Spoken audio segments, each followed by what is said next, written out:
넘어가야 된다는 거.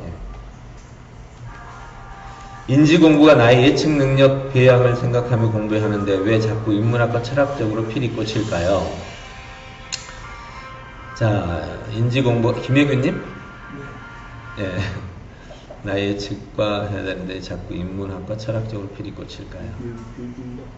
갑자기 질문이 여기서 확 돌아가가지고 예측 능력 배양을 공부해야 되는데 만약 이게 뒤에가 내가 만들어야 된다면 인지고 나의 예측 능력 배역을 생각하면 공부해야 되는데 왜 안 될까요? 이렇게 해야 질문이 맞을 것 같고, 그렇죠?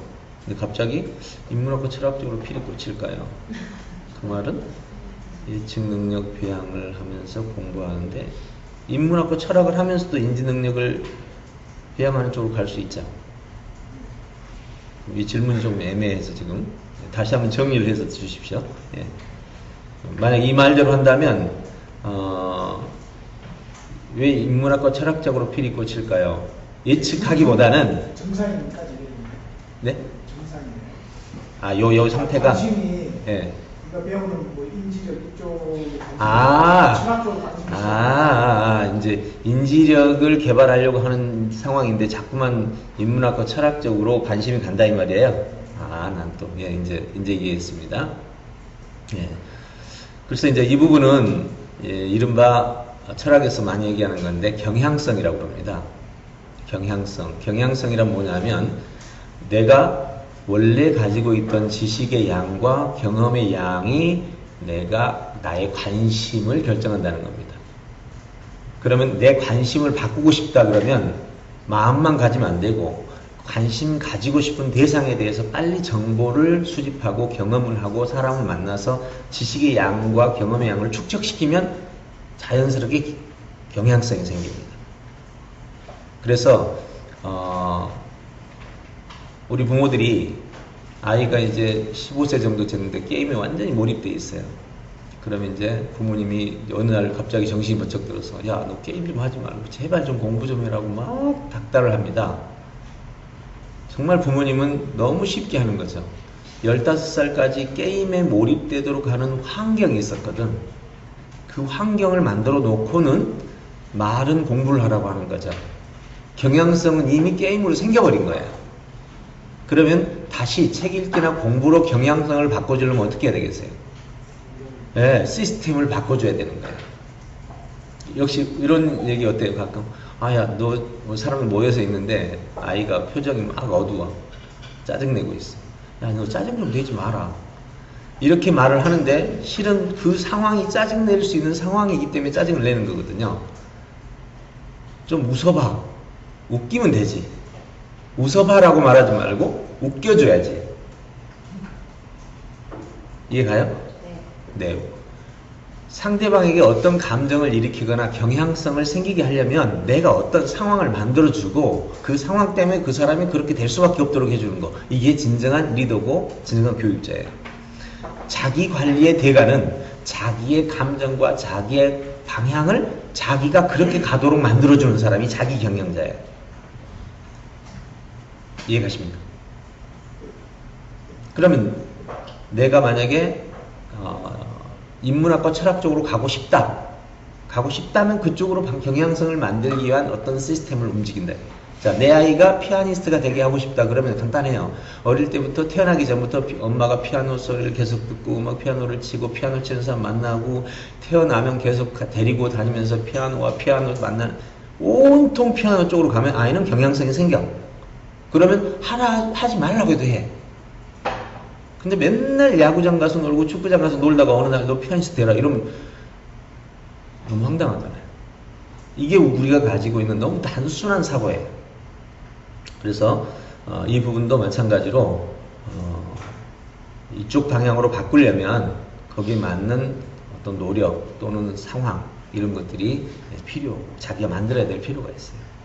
지금 인지 쪽은 좀 현실적인 문제를 찾아내기 위한 그런 게 들어있지 않습니까? 네네, 그렇죠.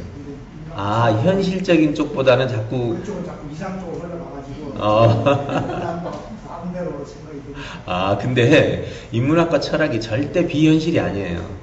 인문학과 철학은 쉽게 말하면 사회학이라든지 자연과학은 정말 현실 밀접한 과학이거든요. 근데 인문학은 배경학이라고 보시면 돼요. 예, 인간 배경, 사회 배경, 그 다음에 철학, 그러니까 우주적인 종합적, 즉 전체를 보는 시각, 그 전체를 보는 시각에서 자연과학이 전체와 만나게 되는데 그걸 제가 하나로 보여드릴게요. 이 전문성과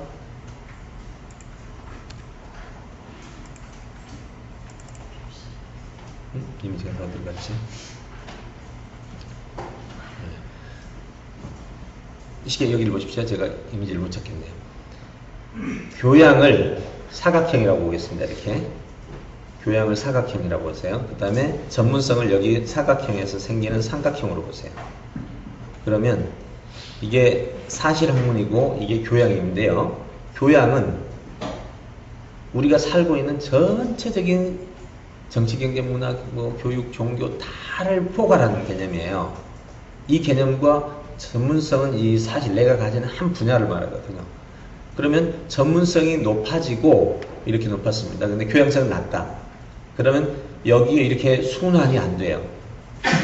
이 문제, 내가 가진 전문성이라는 것은 어떤 상황에 대해서 쓰는 거잖아요. 자, 내가 운동 능력, 싸우는 능력이 매우 뛰어나다. 그러면 상황은 여러 상황이 있는 거예요. 그렇죠. 남을 말리는 상황도 있고, 무공으로 가르치는 상황도 있고, 여러 상황이 있는데, 이 상황에 이 기술을 적용하는 거거든요. 그러면 전문성을 가진 사람은, 전문성이 높은 사람은 교양성이 높아질 때, 이 사각형이 높아지면 순환이 빨라. 이 순환이라는 말은 무슨 뜻이냐면, 내가 가진 전문성, 웹 프로그램에 전문성이 있다 그러면 여기에 이 문제들, 이거 정치에는 이렇게 쓰면 되겠네. 회사에는 이렇게 쓰면 되겠네. 이거는 교육에는 이렇게 쓰면 되겠네. 문화에는 이렇게 쓰면 되겠네. 할 일이 엄청나게 많아지는 거예요. 할 일이. 교양성이 낮고 전문성이 뛰어난 사람은 딱 그것만 주어진 매뉴얼만 갖고 살아요. 교양성이 높은 사람은 한마디로 창조의 대가가 돼요. 근데 교양성은 높고 전문성이 없다. 아이디어는 많은데 뭔가를 해결할 수가 없어. 혹시 여러분 아이디어는 많은데 내가 해결을 못한다. 그러면 교양만 높아. 아이디어가 많고 해결력이 뛰어나다. 그러면 전문성도 교양성도 같이 높은 거예요. 근데 전문성은 높은데 매뉴얼 가지고 하는 어떤 건 잘하는데 아이디어가 없다. 그럼 교양성이 엄청 낮은 거예요. 좀 와닿아요? 예. 그래서 프로그래머들 중에 상위 0.1%, 0.01%는 최고의 부와 명예를 가지고 있고 대부분의 프로그래머들은 책을 한 자도 안 읽어요. 왜? 밤새우까지 요구하고 있거든요. 코딩하고 있고. 밤새우 코딩이에요. 밤새우.